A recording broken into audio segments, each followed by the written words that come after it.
Okay, we're going to look at a couple decks tonight that are again kind of part of my budget theme that I'm doing lately. We'll just go with the first one. The first one is inspired by my brother-in-law who sent me this that he started working on, and I say inspired because I've probably taken it in I don't know what direction. Yeah, probably way different than what he thought we were going to do with it. Um, I don't know. I didn't really talk to him about it much, so I may have really butchered it. But I really wanted to think budget and figure out where we could go with it. So I saw we were doing some things like small creatures, tokens, raise the alarm. Um, Seemed like something he wanted to do. So, and oh, he had raid bombardment. So I was like, okay, well, let's throw in Cavalcade and make this an odd Cavalcade deck. So, and I say odd because I mean, we are trying to do some things a little out of the ordinary. And one of the things is, if you notice, we grabbed some of the cards that have that A for arena, and I don't know a ton about those cards because it's been a little while since I've read up on that. But typically, those will show up in your precons, and so I grabbed a couple extra of those because with the budget, those actually are not going to hurt our budget too bad. So really, if you look at it, we've got. So I'm not going to count that as a rare because I'm pretty sure that shows up in a precon and everybody's got it. So I'm going to count that as a rare, and I'm going to count. Let's see, that's not rare. We're going to definitely count these two. Torbran is a rare. Now the only thing about Torbran here is I feel like he is way stronger in mono red, but because we're going to be sticking out of the 8 of these, we're bound to get 1 or 2 on the battlefield early, and so if he shows up, then we're guaranteed to have those red sources that we need. Even though a lot of our creatures are white, it won't matter because the 2 enchantments that we're banking on are red. So we're gonna go with that. So that's really our 2 rares as far as the budget's concerned. Oh no, did I say 2 or 3? Yeah, 3. So we're up to 3. Because again, I don't feel like we should count the ones that are pre-con. So there's that. Let's see, we've got, as far as uncommons, let's see, 8, 12, 12, is that all?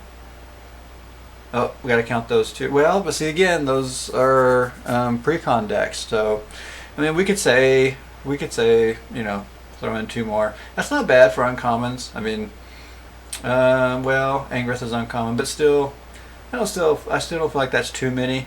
We've got a decent amount of commons, and that helps our budget as well. So there's 12 commons right there. Yeah. So okay, this is the build. Now again, I tried to stay away from anything that I feel like I've seen before.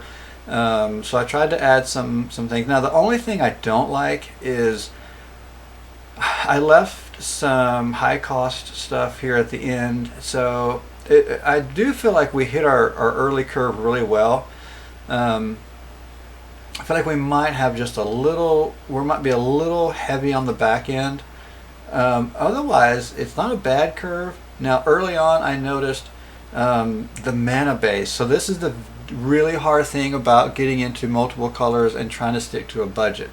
Oh, there is a rare land, and I left that in there because that was in the deck that my brother-in-law sent me, so I assumed he's already had that wild card, or maybe pulled it from a pack. So we might be cheating a little bit as far as our numbers of rares. Actually, no, we said we had 3.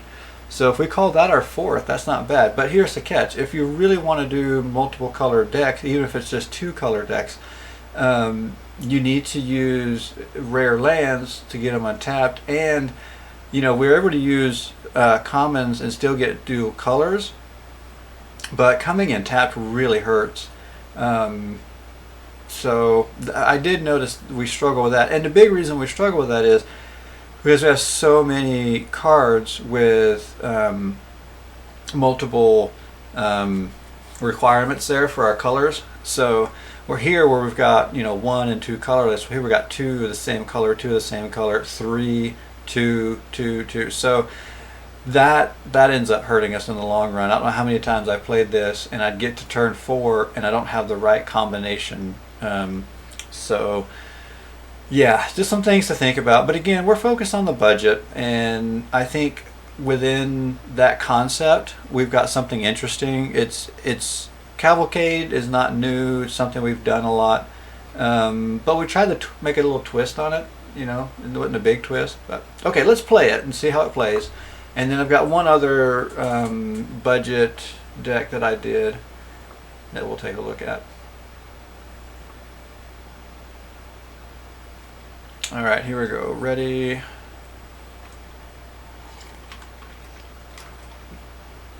Oh, every time I start a video, I mean, I'm pretty sure it has been every time I start a video, and then it'll do fine afterwards. And it did fine before, but I feel like I have to start a video out this way. Oh goodness.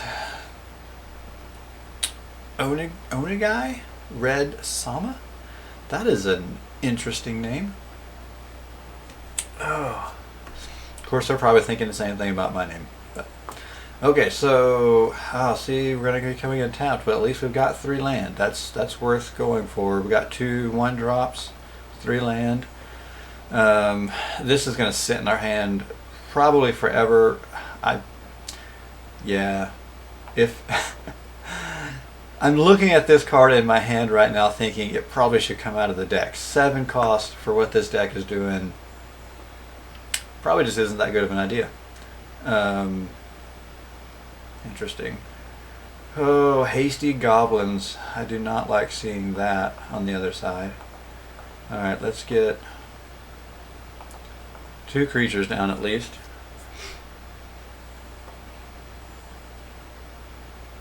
So the good thing about both of these is they leave us with a 1/1 when they die. So that kind of helps a bit. Okay, so here's where we're gonna play this land that's gonna come in tapped because we have nothing to play with 3. So we can still get Cavalcade out, and then next turn we'll drop our 4th land and we can play on curve kind of that way. It kind of keeps our pacing good. Whereas if we'd have dropped an untapped land this turn and a tapped land next turn, we wouldn't be able to play that 4-drop.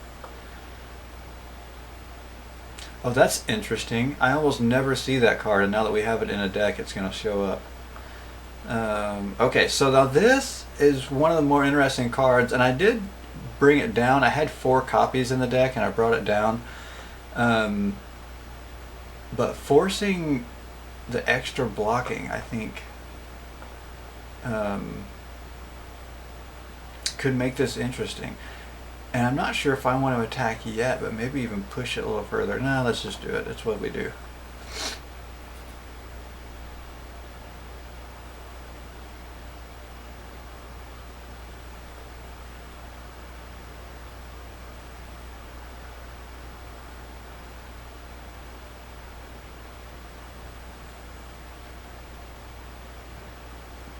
So the thing about forcing the extra blocking with Menace is it makes a big difference when he's got just enough blockers, or she, whatever, our opponent has just enough blockers, and then we throw down Menace and then they don't have enough blockers. So that's helpful.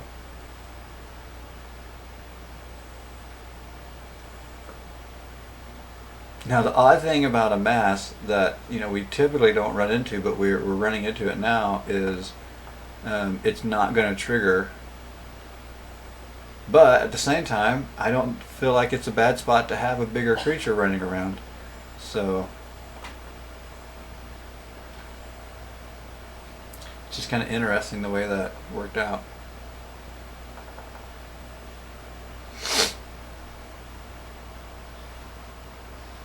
So I didn't come across a deck quite like this when I was playtesting earlier, because I had to playtest quite a bit to nail down how I wanted this deck to look. But I'm feeling like this might not be a great matchup.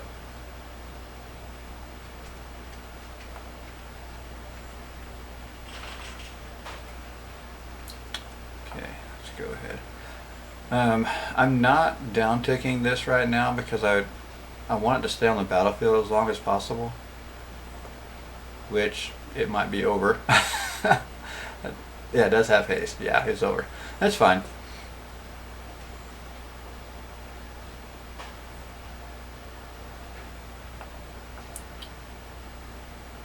Wow, we might actually get to play that. That scares me a little bit. Again, if we get that late in the game, I don't think that's going to bode well for our deck. I don't think we want to be that late in the game playing this deck. But we'll see.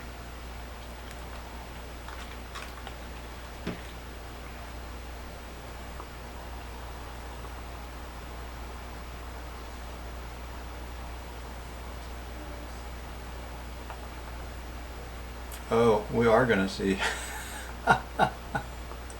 Unless I mean, he's playing red. He's probably got a lightning strike or something to just knock it out. But how crazy will it be if...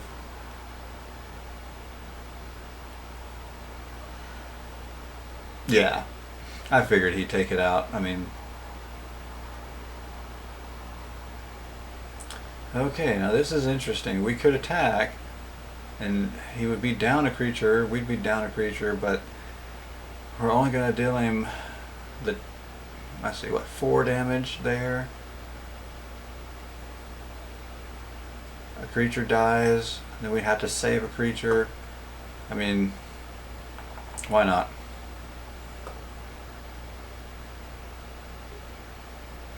So the thing is, if he for some reason doesn't, have a shock or something to kill... Oh, he just blocked them both. Duh.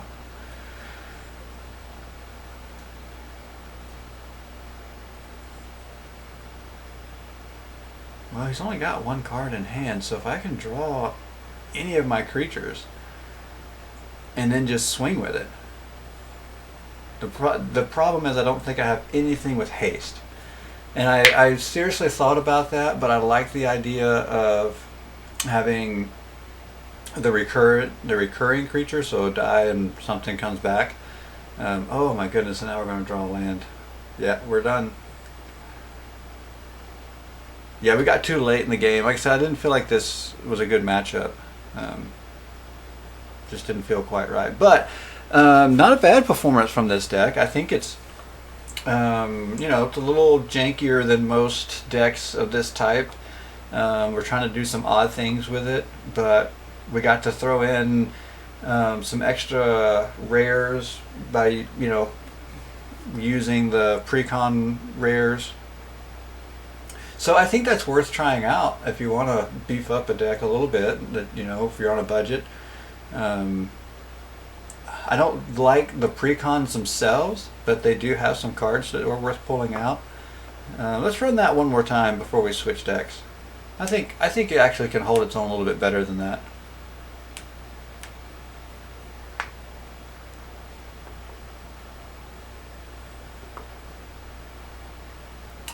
Ooh, I don't like the land, but let's give it a shot.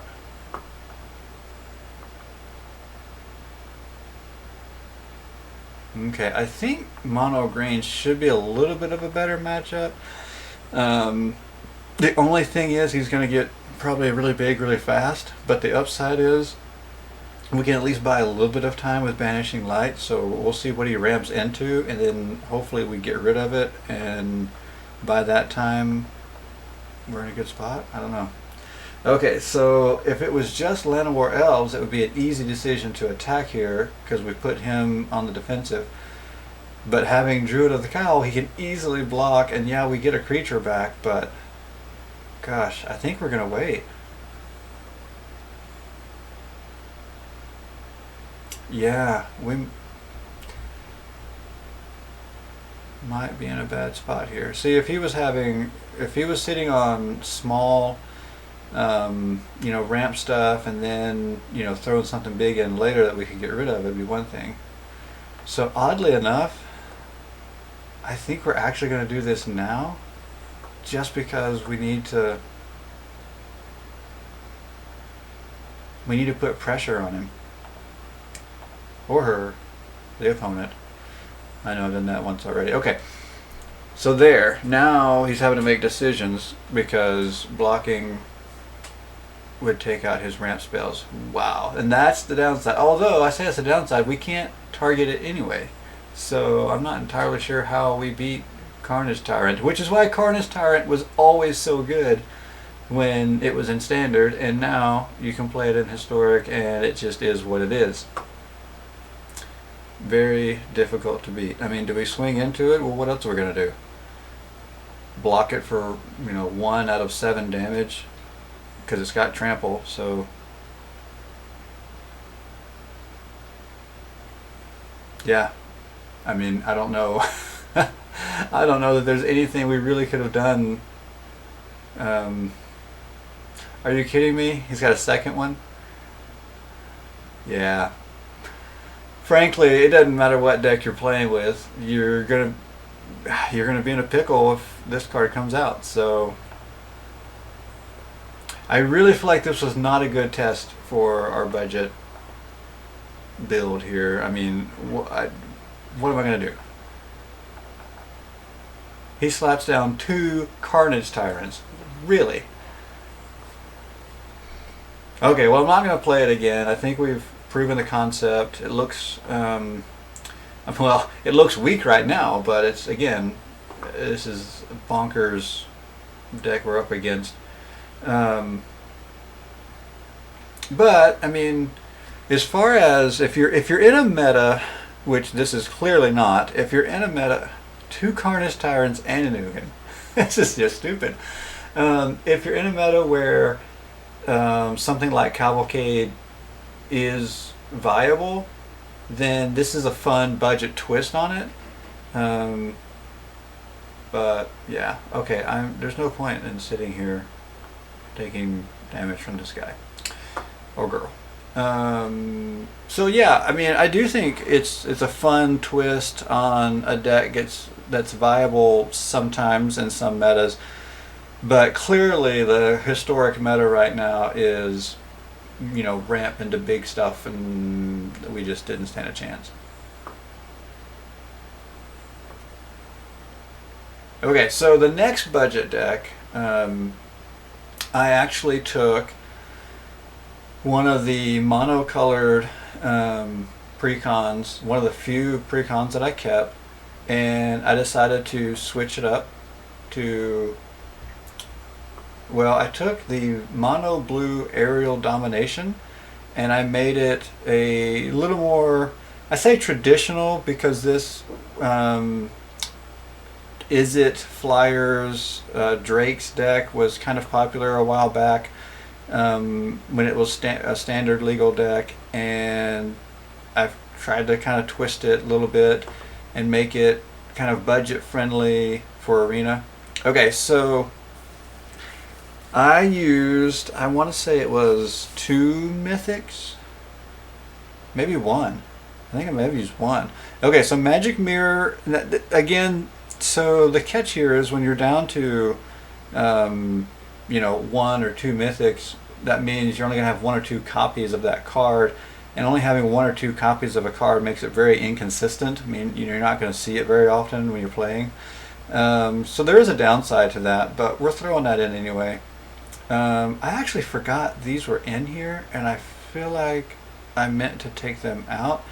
So the flying and card draw actually is very helpful, but again, I build almost everything to be at least somewhat aggressive.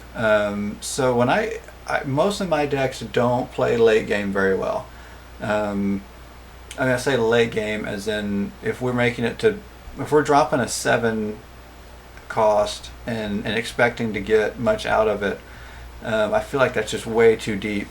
Now, that being said, Niv Mizzet is where I spent 2 of the rares, and I really like this card and really want to get it going. But The hardest part about it isn't the fact that it costs 6, it's that it's 3 blue and 3 red, so it's very specific.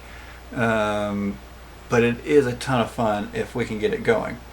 So, yeah, I feel like I need to pull these, even though they are from the pre-con, which means I don't feel like we should count it against the budget.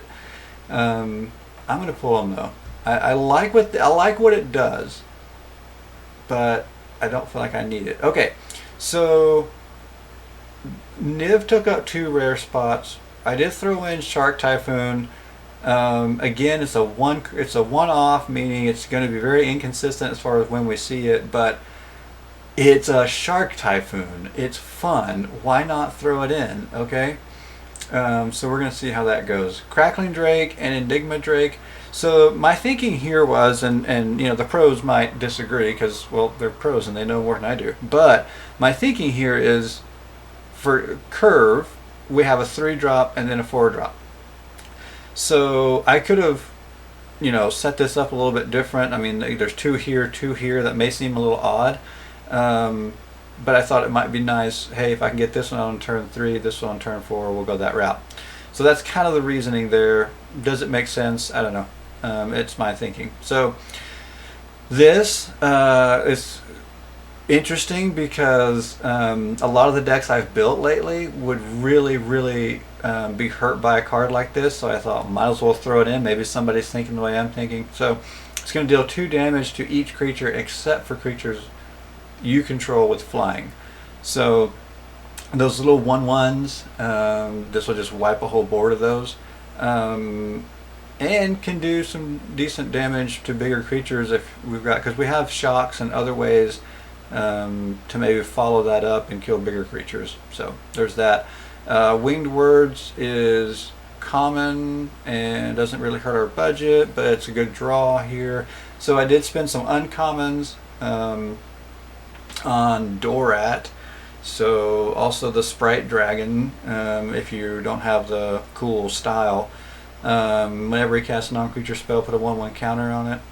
Thrill of Possibility, we needed card draw. We have Winged Words, but this also, we can, with this, we not only can draw cards and put an instant in our graveyard, which helps Enigma Drake and Crackling Drake, but we can discard a card, and late game that can be helpful again if, you know, we need that extra card in the graveyard for that extra last damage when we're getting ready to swing with one of our drakes. It could be helpful.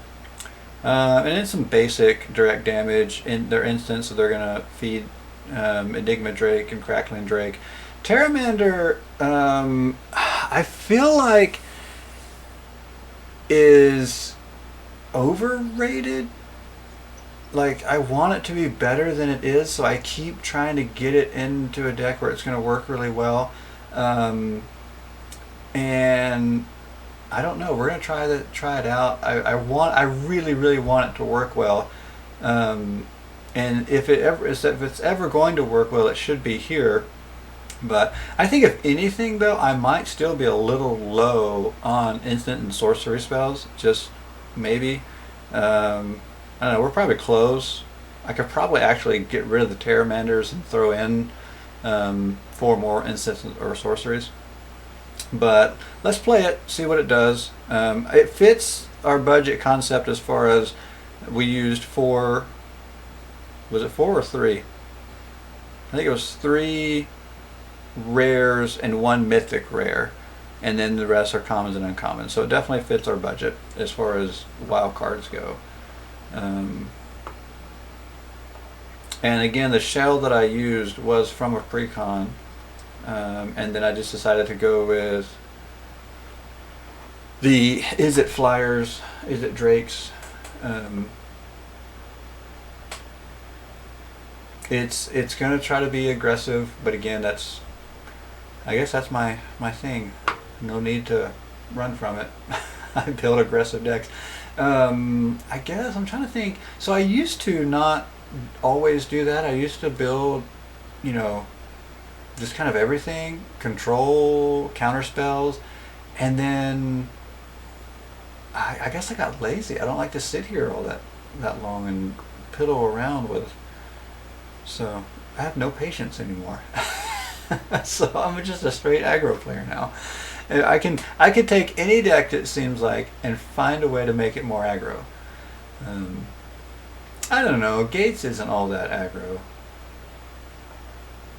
but I don't know. I say that it still goes fast. Like, I want to draw a lot of lands as fast as I can. So yeah. So it looks like we're waiting for our opponent to decide if they're. Oh, here we go. I guess they decided. Keep 6. Did I mulligan? I didn't mulligan. Did I mulligan? I feel like something's wrong here. I feel like I was waiting for them to decide and then.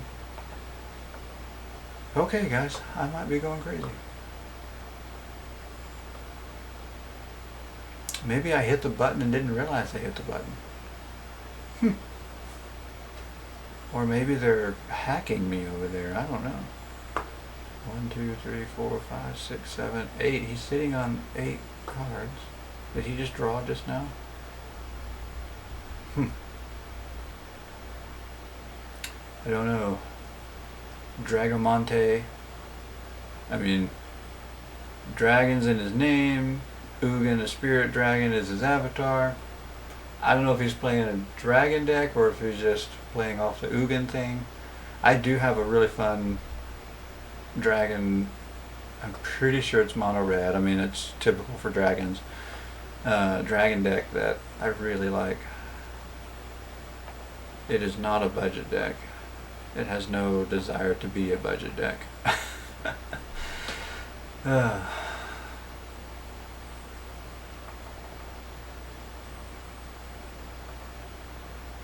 Okay, so we're starting to swing. We've got some direct damage. I'd like to see if he's going to throw any creatures down because I still don't know what he's playing. I would have thought he was going to ramp to Ugin, but these aren't ramp colors. So, oh yeah, this looks way more like a control deck than a ramp deck, which I'm not happy about. This could be some kind of Teferi or something that I just don't want to see. I mean, we'll play the game, but if we start, what I really don't like is, well, I don't like anything about control, but I don't like untapped lands. I really hope we don't start seeing a lot of untapped lands on his side. So, Dragon's Horde. So what is he playing?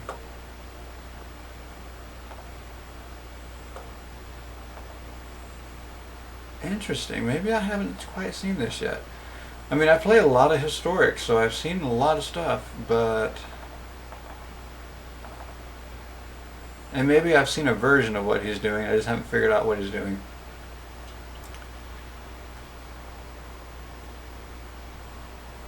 And Fable Passage, okay, so let's see what he goes and gets. It's going to be a basic land for sure, because that's how Fable Passage works.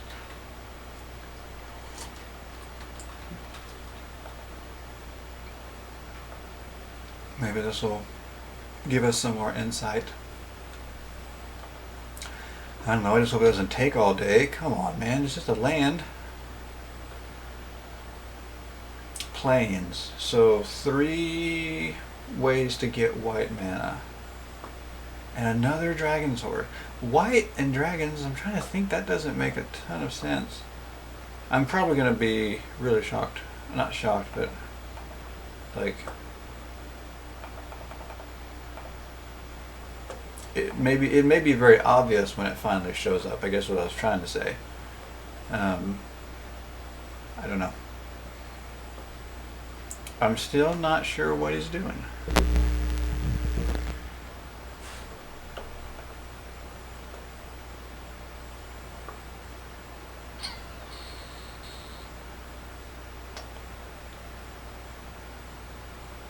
Well...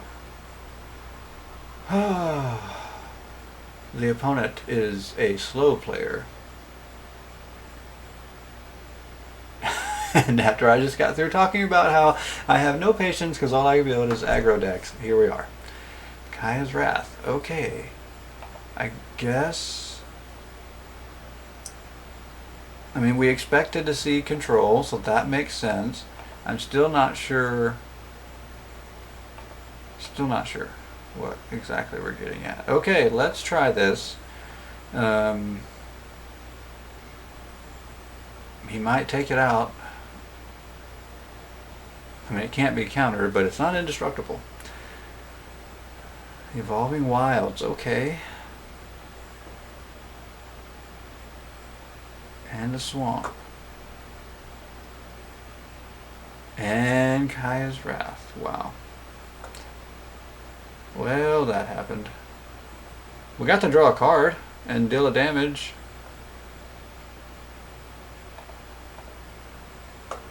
Okay, I don't think we need Flame Sweep.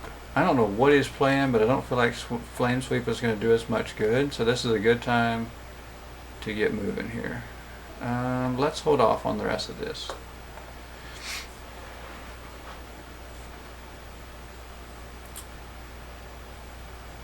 And now some red mana. Just okay, so this explains a little bit. Instead of 3, I don't know the last time I've seen this card played for sure. Very interesting. So he's taken a Jund card and he's now playing it in a control, because I don't think of Jund as control, but I feel like in order to get it out he had to maybe play it with some control shell. So that's where we saw Kaya's Wrath, I guess. I don't know.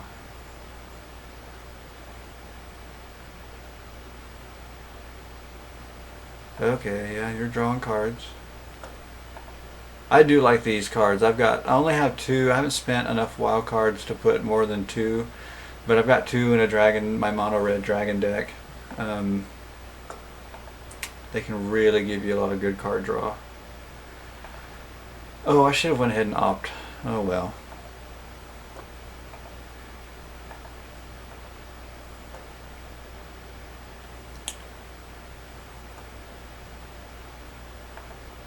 Okay, I don't know if we're going to be alive long enough to see the benefits of the magic mirror. But we'll start getting some card draw. And maybe, the thing is, I mean, other than blockers, I don't have a whole lot to put up against. I mean, if I drew enough cards, maybe I could draw a lightning strike and another lightning strike and a shock.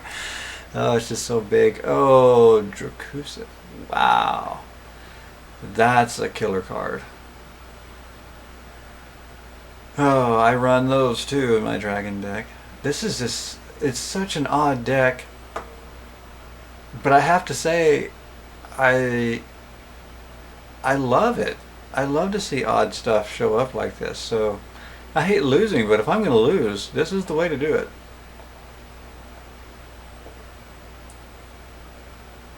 I want to lose to something I've not seen before, and this is it. Or at least not lately. I mean, I think that's the thing is, I don't even know, because I quit playing Standard. I don't even know. Well, it's about to rotate out, I guess. But is anybody even playing Dracuthis? I can't even say his name. Is anybody playing him in Standard? I don't know. And there's so much going on right now in Historic. Well, I mean, I say that some of the decks I'm playing are so out there that I'm getting decent matchups. So I'm seeing a lot of different stuff in Historic right now. I feel like if you play to the meta, you're going to get matched up against the meta. And there's nothing historic meta about this, which is great. I love it. Okay, so we're dead. There's absolutely, I mean, I can block, but we're just sitting here watching to see what this guy's doing at this point. We're so dead. So he pulled off an Ultimatum, which I don't see a lot of those anymore, or just at all. Not anymore. Destroy all non-land permanents. Wow. I mean, he's pulling off some crazy stuff. I guess the thing is, I wonder if this wasn't just a matchup thing. Like, I feel like, yeah, Kaya's Wrath really kept me at bay, but had I had a different deck, different matchup, I don't know. I feel like this could have gone a lot different. I'm also starting to think I am in a horrible ranking to be playtesting all of these budget decks, because I'm not getting matched up against decks that should be playing against them. So this might be a lot more fun to do when the season restarts and I get kicked back down to like silver. It might be a much more fun time for place testing budget decks. Okay, let's wrap it up there, folks. Hope you enjoyed it. Hopefully we get a good video out of it. Doing some more budget. I don't know how long I'll keep doing the budget thing. It is a lot of fun. I do kind of want to get back to playing things like Gates. I've got a fun Flyers deck. Yes, it's aggressive. I've got some other fun decks I want to play. Let's just look at it real fast to give you maybe a preview of what we might see soon. So Flyers, I think I actually did a video with the Walkers deck, but maybe it didn't work. I can't remember. But it's actually not a ton of Planeswalkers, but it's still a main theme. This Graveyard deck is a lot of fun too. Enchantments, I've noticed that it's not good for the meta right now, or at least my build. I'm having a lot of fun with it, but it can really take a beating sometimes. And Elementals, I feel like is always fun, even if it's, not great for the meta at the time. And I also don't know, like, I think it might be competitive right now, but again, I feel like regardless, it's a fun deck to play. So I've done Elves. Oh, this one we need to break out soon too. It's the one based around Underworld Dreams. So anyway, lots of fun stuff. We may rotate between budget and other janky fun type of decks. So okay, let's call that good for tonight. Thanks guys for watching. Catch ya